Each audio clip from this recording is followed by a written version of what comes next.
अस्सलाम वालेकुम प्यार भरी सत श्री अकाल जी आया नूं ते वेलकम करना तुहानूं सारिਆਂ ਨੂੰ ਅੱਜ ਇੱਕ ਨਵੀਂ ਵੀਡੀਓ ਦੇ ਵਿੱਚ। मैं पिंड मौजूद हैगा वा एक शादी के सिलसिले ਦੇ ਵਿੱਚ ਤੇ ਤੁਹਾਨੂੰ ਵਿਖਾਣਾ ਵਾ ਇੱਥੇ ਕਿ ਰੋਟੀ ਦਾ ਨਿਜ਼ਾਮ ਕਿਵੇਂ ਦਾ ਹੈਗਾ ਵੇ, ਰੋਟੀ ਕਿਵੇਂ ਬਣਦੀ ਹੈ। ਤਵਾ ਬਹੁਤ ਵੱਡਾ ਹੈਗਾ, ਸ਼ਹਿਰਾਂ ਦੇ ਵਿੱਚ ਰਹਿਣ ਵਾਲਿਆਂ ਨੂੰ ਇਹ ਚੀਜ਼ਾਂ ਵੇਖਣ ਨੂੰ ਬਿਲਕੁਲ ਨਹੀਂ ਮਿਲਣਗੀਆਂ ਤੇ ਤੁਹਾਨੂੰ ਜਿਹੜਾ ਹੈਗਾ ਥੋੜਾ ਜਿਹਾ ਜਿੱਥੇ ਖਾਣਾ ਬਣ ਰਿਹਾ ਉਹ ਜਗ੍ਹਾ ਵਿਖਾਣਾ ਵਾ ਤੇ ਤੁਹਾਨੂੰ ਵਿਖਾਣਾ ਵਾ ਕਿ ਇੱਥੇ ਖਾਣਾ ਕਿਸ ਹਿਸਾਬ ਨਾਲ ਬਣਦਾ ਹੈਗਾ, ਚੁੱਲ੍ਹੇ ਕਿਵੇਂ ਦੇ ਜ਼ਮੀਨ ਦੇ ਅੰਦਰ ਚੁੱਲ੍ਹੇ ਲਾਏ ਹੁੰਦੇ ਨੇ ਤੇ ਉਹ ਸਾਰੀਆਂ ਚੀਜ਼ਾਂ ਤੁਹਾਨੂੰ ਵਿਖਾਣਾ ਵਾ। ਅੱਛਾ, ਇਹ ਤਵਾ ਹੈਗਾ ਸ਼ਹਿਰ ਦੇ ਵਿੱਚ ਤੁਹਾਨੂੰ ਨਜ਼ਰ ਨਹੀਂ ਆਏਗਾ ਐਵੇਂ ਦਾ, ਨਾ ਹੀ ਸ਼ਹਿਰ ਦੇ ਵਿੱਚ ਰਹਿਣ ਵਾਲੇ ਲੋਕਾਂ ਨੂੰ ਪਤਾ ਹੋਏਗਾ ਕਿ ਇਹ ਕੀ ਤਰੀਕਾਕਾਰ ਹੈਗਾ ਵੇ।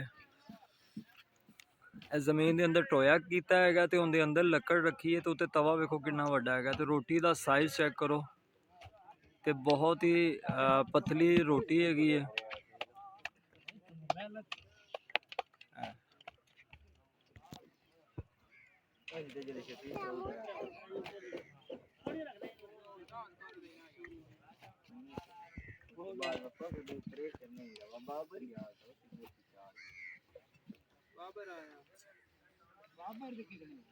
ਇੱਥੇ ਰੋਟੀ ਬਣ ਰਹੀ ਹੈਗੀ ਹੈ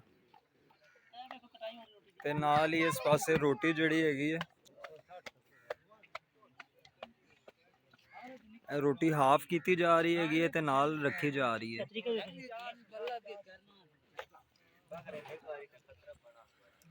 ਸੇਬਾ ਹੈਗਾ, ਸੇਬੇ ਦੇ ਵਿੱਚ ਰੱਖ ਕੇ ਤੇ ਇਹ ਹੁਣ ਕਟਾਈ ਹੋ ਰਹੀ ਹੈ ਦੇਸੀ ਤਰੀਕੇ ਨਾਲ। ਕੀ ਬਾਤ ਹੈ, ਕੋਈ ਛੁਰੀ ਦਾ ਇਸਤੇਮਾਲ ਨਹੀਂ ਹੈਗਾ, ਵਧੀਆ। ਅੱਛਾ, ਇੱਕ ਚੁੱਲ੍ਹਾ ਇਹ ਬਣਿਆ ਹੈਗਾ,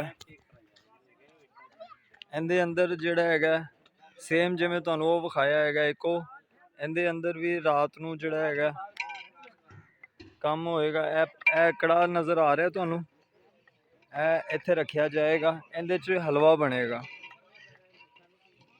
ਉਹ ਕਰੋਕਰੀ ਜਿਹੜੀ ਹੈ ਵਾਸ਼ ਹੋ ਰਹੀ ਹੈ, ਸਾਰੇ ਬਰਤਨ ਵਾਸ਼ ਹੋ ਰਹੇ ਹੈਗੇ ਨੇ। ਉਹ ਪਿੱਛੇ ਲੱਕੜੀ ਪਈ ਹੈਗੀ ਹੈ ਜਿਹੜੀ ਸਾਰੀ ਇਸਤੇਮਾਲ ਹੋਣੀ ਹੈਗੀ ਹੈ ਤੇ ਦੂਸਰੀ ਤਰਫ ਇਹ ਤਿਆਰ ਹੋ ਰਹੀਆਂ ਦੇਗਾਂ। ਸ਼ਹਿਰਾਂ ਦੇ ਵਿੱਚ ਤੇ ਹੁੰਦਾ ਨਾ ਥੱਲੇ ਸਟੈਂਡ ਰੱਖਿਆ ਹੁੰਦਾ ਤੇ ਸਾਰੀਆਂ ਚੀਜ਼ਾਂ, ਇੱਥੇ ਕੱਚੀ ਮਿੱਟੀ ਦੇ ਅੰਦਰ ਟੋਇਆ ਜਿਹਾ ਕਰਕੇ ਤੇ ਉਹਦੇ ਅੰਦਰ ਲੱਕੜੀ ਰੱਖ ਕੇ ਤੇ ਫਿਰ ਇਹਦੇ ਉੱਤੇ ਜਿਹੜਾ ਹੈਗਾ ਪਕਾਈ ਦਾ ਸਿਸਟਮ ਹੁੰਦਾ ਹੈਗਾ। ਇਹ ਵੀ ਲੈਣ ਸਿਰ ਅੱਗੇ ਜਿਹੜਾ ਹੈਗਾ ਸਾਰੇ ਚੁੱਲ੍ਹੇ ਬਣੇ ਹੋਏ ਨੇ ਤੇ ਇਹਨਾਂ ਦੇ ਉੱਤੇ ਹਾਲੇ ਕੰਮ ਹੋਣਾ ਹੈਗਾ ਵੇ।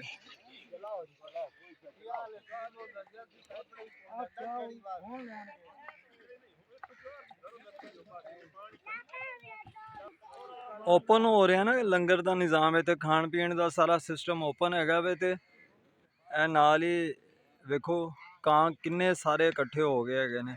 ਸਮਝੋ ਕਿ ਇਹਨਾਂ ਦੀ ਵੀ ਅੱਜ ਰਾਤ ਨੂੰ ਨਾ ਸਾਰਿਆਂ ਦਾ ਲੰਗਰ ਪਾਣੀ, ਪੂਰੇ ਕਾਵਾਂ ਦੇ ਖਾਨਦਾਨ ਜਿੰਨਾ ਵੀ ਹੈਗਾ ਸਾਰਿਆਂ ਦਾ ਇੱਥੇ ਹੀ ਸਮਝੋ ਕਿ ਉਹ ਵੀ ਇਨਵਾਈਟ ਹੈਗੇ ਨੇ। ਇਹ ਮੇਰਾ ਪਿੰਡ ਹੈਗਾ ਤੇ ਇਹ ਸਾਰਾ ਜਿਹੜਾ ਹੈਗਾ ਹਾਲੇ ਖਾਣ ਪਕਾਣ ਦਾ ਸਿਸਟਮ ਚੱਲ ਰਿਹਾ।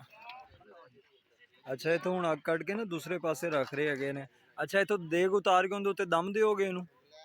ਸਹੀ, ਕਿਉਂਕਿ ਹੁਣ ਦੇਗ ਤਿਆਰ ਹੋ ਚੁੱਕੀ ਹੈ ਤਕਰੀਬਨ ਆਲਮੋਸਟ ਤੇ ਇੱਥੋਂ ਹੁਣ ਉਤਾਰ ਕੇ, ਕਿਉਂਕਿ ਅੱਗ ਦੀ ਹੁਣ ਇਹਨੂੰ ਜ਼ਰੂਰਤ ਨਹੀਂ ਹੈਗੀ, ਸਿਰਫ ਇਹਨੂੰ ਸੇਕ ਦੇਣਗੇ, ਉਹਦੇ ਉੱਤੇ ਰੱਖਣਗੇ, ਰੱਖ ਕੇ ਤੇ ਇਹਨੂੰ ਦਮ ਦੇਣਗੇ ਜਿਵੇਂ ਉਹ ਪਰਾਂ ਪਤੀਲੇ ਨੂੰ ਦਿੱਤਾ ਹੋਇਆ।